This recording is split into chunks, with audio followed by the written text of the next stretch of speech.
ओम भूर्भुवः स्वः तत्सवितुर्वरेण्यं भर्गो देवस्य धीमहि धियो यो नः प्रचोदयात्।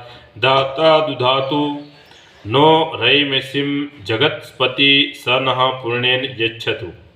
ગૃહસ્થ લોકો પોતાના પુરુષાર્થ દ્વારા પરમાત્માની કૃપાથી ધન અને બળ મેળવીને સુખ પ્રાપ્ત કરે છે। વેદમાં ધન કમાવાની કોઈ મનાઈ નથી।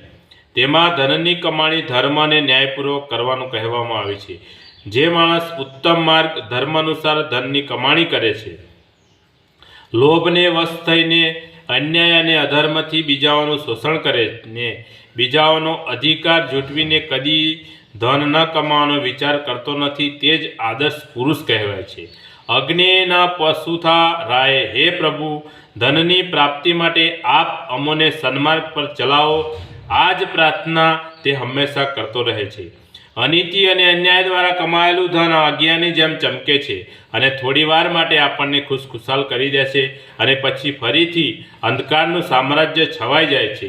સદગૃહસ્થનું કર્તવ્ય છે કે તે પોતાના પુરુષાર્થમાં કોઈ પણ ઉણપ ન આવવા દે અને વધુમાં વધુ પરિશ્રમ કરીને જે કાંઈ કમાણી કરે તેમાં સંતોષ મેળવે। કોઈને પણ દુઃખી કર્યા સિવાય, દુર્જનોની સામે નમતું જોખ્યા સિવાય અને સન્માર્ગને છોડ્યા વિના જે થોડુંક ધન કમાવામાં આવે છે તે જ ઘણું છે।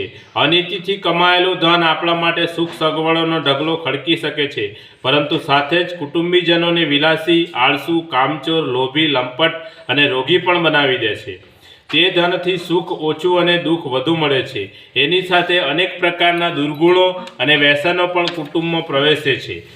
આ પ્રભાવથી કુટુંબના બધા સભ્યોની શારીરિક અને માનસિક પડતી થાય છે તથા તેમનામાં પરસ્પર મનની મલિનતા, શંકા અને દ્વેષનો ભાવ પણ જાગે છે। આથી આપણા શાસ્ત્રોને ગૃહસ્થોની કમાણીની પવિત્રતા પર વિશેષ ધ્યાન આપવામાં આવ્યું છે। એની સાથે જ તે ધનનો યોગ્ય રીતે સદુપયોગ કરવો પણ જરૂરી છે। ઘરને યોગ્ય રીતે સાચવવા માટે જે વસ્તુઓની જરૂરિયાત હોય છે તેની વ્યવસ્થા કરવા માટે ગૃહસ્થોએ પ્રયત્ન કરવો જોઈએ અને ભોગવિલાસની વસ્તુઓને ઘરમાં દાખલ થવા દેવી જોઈએ નહીં। વેદની આ ભાવનાથી સર્વત્ર અગણના થઈ રહી છે। લાખો કરોડો રૂપિયાના સૌંદર્ય પ્રસાધનો અને મોજ શોખનો સામાન દેવું કરીને વિદેશમાંથી આયાત કરવામાં આવે છે। આપણું ખાનપાન, રહેણી કરણી, પહેરવેશી બધું જ કૃત્રિમતા અને આડંબરયુક્ત છે। ભારતીય વાતાવરણ અને રહેણી કરણીની દ્રષ્ટિથી તે બધું અયોગ્ય અને સ્વાસ્થ્યની દ્રષ્ટિએ નુકસાનકારક પણ છે। આ રીતે ધનની પવિત્રતા સાચવી રાખવાનો પુરુષાર્થ ત્યારે જ શક્ય બને છે જ્યારે પુરુષોમાં પૂરતું આત્મબળ હોય, સાંસારિક પ્રલોભનો પ્રત્યે ઉદાસીનતા બતાવી શકવાનું સાહસ હોય તથા કુટુંબના બધા સભ્યોમાં એક રાગ હોય। સુસંસ્કારી કુટુંબમાં બાળકોને બાળપણથી જ આવા ત્યાગનું શિક્ષણ આપવું જોઈએ અને શરૂઆતથી જ તેમનામાં આત્મવિશ્વાસપૂર્વક કુરિવાજોનો સામનો કરવાનું સાહસ પણ જગાડવું જોઈએ। આવા કુટુંબોમાં બધા લોકો સુખ અને સંતોષના સ્વર્ગીય વાતાવરણમાં રહીને આત્માની ઉન્નતિ કરે છે અને એક સ્વસ્થ સમાજના નિર્માણમાં સહાયક બને છે।